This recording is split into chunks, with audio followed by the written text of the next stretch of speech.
Meu celular caiu de novo. Assistindo Rebelde. Deixa eu ver o negócio e já falo com vocês.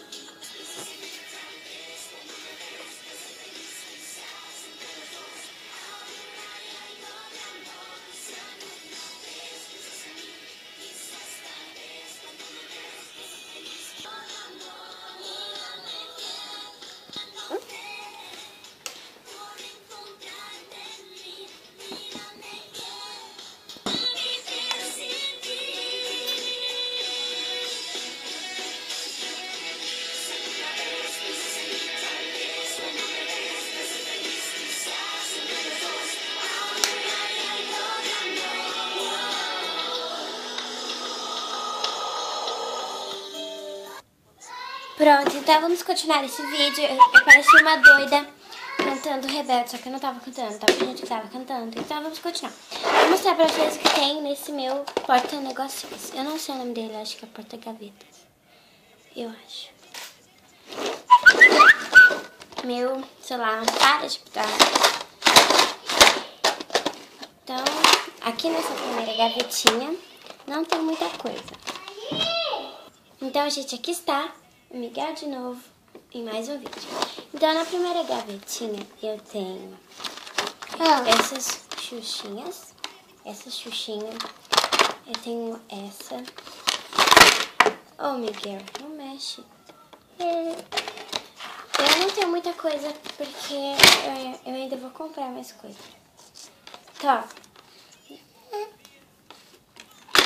Ó, eu tenho essa prisilinha aqui. Essa prisilinha. Essa prisilinha. Essa prisilinha. Essa prisilinha e essa prisilinha. É que eu só guardo as coisas de cabelo. E a minha mãe tá com outro negocinho de cabelo de amarrar. Que ela pediu emprestada e eu emprestei. Na segunda gavetinha tem essas pulseiras assim, ó. Que o Miguel está com uma delas. Ó. Essa daqui, que é a preta. Ele tá com outra, que é assim. Essa daqui, ó. Aí eu tenho a rosa, que tá sumindo. Tem outra rosa, tem outra preta. Tem um monte de vermelha. Tem essa daqui que eu troquei com meu primo. Tem piranha, tem essa pulseira. Tem ventinho, tem piranha, tem umas piranha, tem umas piranha, tem umas piranha.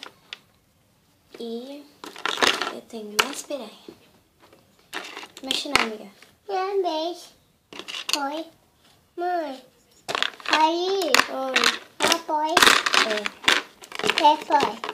Oi.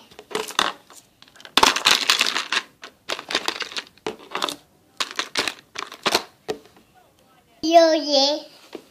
Então, gente, espero que tenham gostado desse vídeo. E até os próximos. Dá tchau, Miguel. Tchau. Tchau.